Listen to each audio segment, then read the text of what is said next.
The only reason why Imam al-Bukhari is so famous. You see, the Imam was sitting in one of the teaching circles of his teacher, Ishaq ibn Rahawayh, a respected scholar of hadith. Sheikh Ishaq mentioned that it would be such a good idea if somebody wrote a book concentrating only on the Sahih hadith. This idea sparked a light bulb in Imam Bukhari's head, and it never left him. And that's when he wrote Sahih al-Bukhari. This task was so monumentous that no one before him had attempted such a feat. It took Bukhari 16 years to write. 5 of those years were in Basra, Iraq, and the final years were in Medina, as he wanted to have the blessings of living in Medina.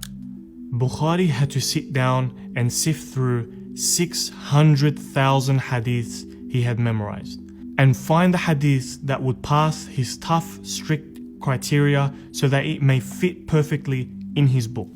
So what were the criteria that Bukhari set for himself? Well, for one, Bukhari made sure that each and every one of the hadiths had a connected chain. This means that every narrator in a chain of narration has heard directly from the narrator above him.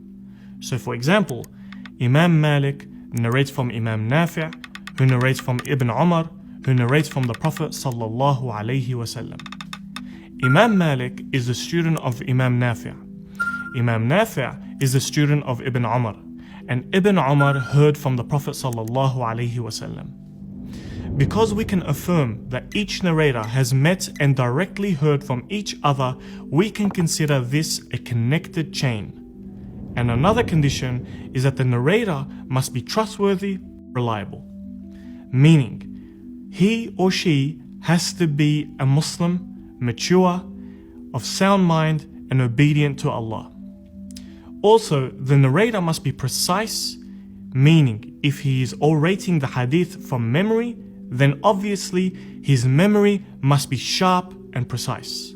Lastly, the hadith must not have a hidden defect such as unknown narrators, or it is undetermined whether the narrators met in the first place. But the one condition that Bukhari set for himself in compiling the Sahih that set him apart from all other authors was that the narrators of a chain must prove that they have met. It's because of these stringent conditions that Bukhari put in place at the formation of Sahih Bukhari that made it the most authentically compiled book after the Quran.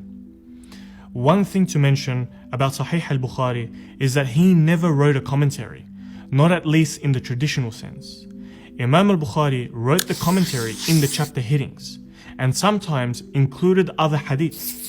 Overall, out of 600,000 hadiths that the Imam had memorized, only 7,275 survived his tough, stringent criteria, including repetitions. If that fact didn't impress you, then here's another that probably will. Imam al-Bukhari said, "For every single hadith that I chose, I made wudu and prayed 2 rak'ah in the rawdah of the Prophet for every single hadith." That means that the Imam prayed 7,275 istikhara prayers, or a total of 14,550 rak'ahs before he completed the book. All this work, dedication, and sacrifice culminated in one of, if not the greatest works in Islamic history.